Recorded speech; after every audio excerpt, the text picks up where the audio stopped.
So good morning, my name is Jannike Båsrud-Hauge and my colleague is Jon Berkey. We are representing the Royal Institute of Technology, and we have started on making a framework which should be used for sustainability aspects and the policy recommendation which is coming up there. It's the beginning of our work on the policy recommendations, so they're quite basic at the moment.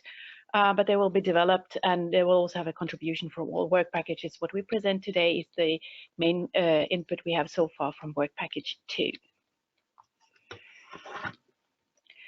So the most important thing, what we want to use for this framework, is that we want to guide and foster collaborative efforts among the stakeholders for better decision making. Then we would like to, based on what we heard earlier, to have the data fusion and integration in order to get a common understanding and a common taxonomy. And then it's meant to be a practical guide for analytic tasks. It means how, for instance, you can use the simulations which we develop for last mile city logistics or for other urban mobility solutions. In addition, it is thought that these policy guidelines should be used at the beginning for planning and implementation of new initiatives, which will require the multiple stakeholder engagement, and where we can also expect that the distribution among the power of the stakeholders will be different, and that they also will have contrary needs to some extent, so that they will have to agree upon. Yes, so as you have heard the presentation from our colleagues from KTH Royal Institute of Technology on CMU simulation in the Turku case, we have started working on development of framework and an idea towards a policy guideline on HUPMOBILE framework and policy guideline idea. From that, but it will also benefit from other work packages that you have been listening to from the different presenters. And if we see a very simplistic stepwise idea of what we are considering in the framework, we start by identifying target area for applying holistic urban mobility improvement.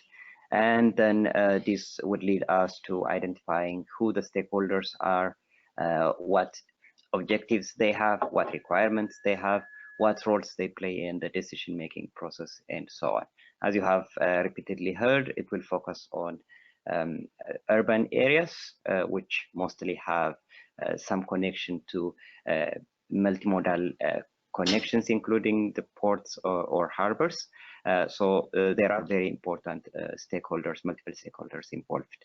The third stage would be from the identified requirements and goals to pick objectives and put it to further analysis.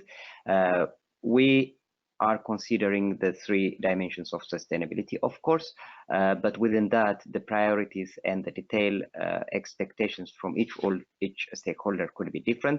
Therefore, they would be considered to formulate the specific objectives in the framework, and then that could help us to customize or modify specific details of the model, which then could be later on checked for synergies and trade-offs if the objectives, for example, align with the different stakeholders or the different goals that they have, and so on. And the framework could also benefit from simulation results at different aggregation levels, as well as the results from the different case ideas that you have heard from. And you can just see that these iterates when we have multiple stakeholders and different areas of application. So if you look at what we've done, you might recognize that we've used an IDEF 0 terminology. That is based because we will want to have a framework which is usable and adaptable for all the different pilot cases. And it looks quite complicated. It will be better explained later at a later stage. But we have here the input from the left side, we have the output on the right side, and from below we have the resources. That could be the infrastructure, it could be stakeholders involved in the process, and from above we have the legal restrictions and other frameworks would have an implication on the process, for instance, designing new mobility services. The approach is that we should always reuse the same way of designing these so that they're adaptable, but it will depend on the stakeholder and what we want to analyze, how we put these one. This is just a basic illustration on how it could look like. At the moment, it's not so very applicable for you as a fellow citizen, but that's the main goal when we achieve further results, that you should apply that later for you in a useful way.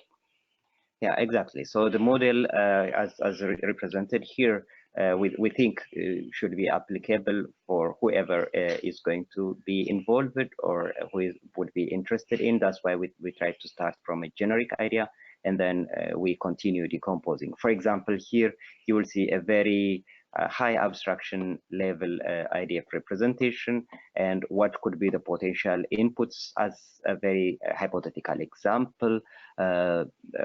For example, you have heard about the Turkey case where they talked about the OpenStreetMaps, the flows and kind of things.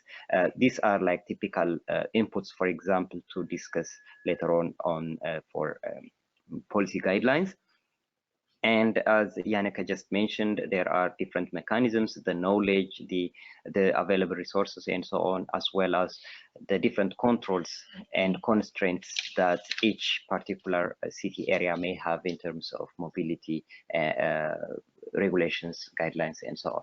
And we intend to get some outputs, some of them intended, some others maybe not necessarily intended, for example, emissions and pollutions, but the results that we get should help us to foster our discussion among the different stakeholders when we engage them in policy discussions. Okay, so finally, to summarize, what we would like to do is to have a HUPMOBILE policy framework and guideline where we can support the interaction of the stakeholder engagement and to use simulation analysis for helping in developing new policies, directions, or actually checking what could happen. That depends, of course, always on the basic input we had.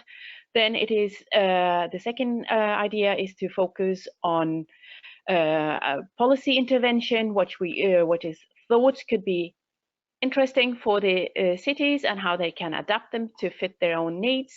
And then we will, of course, also take the some guidelines and existing policy into account for the models we are building and which is represented in the framework. So this will be a process which is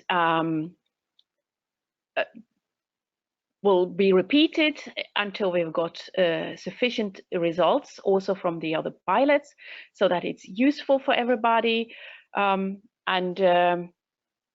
We hope that that will be in a year time that we have the main output actually of that.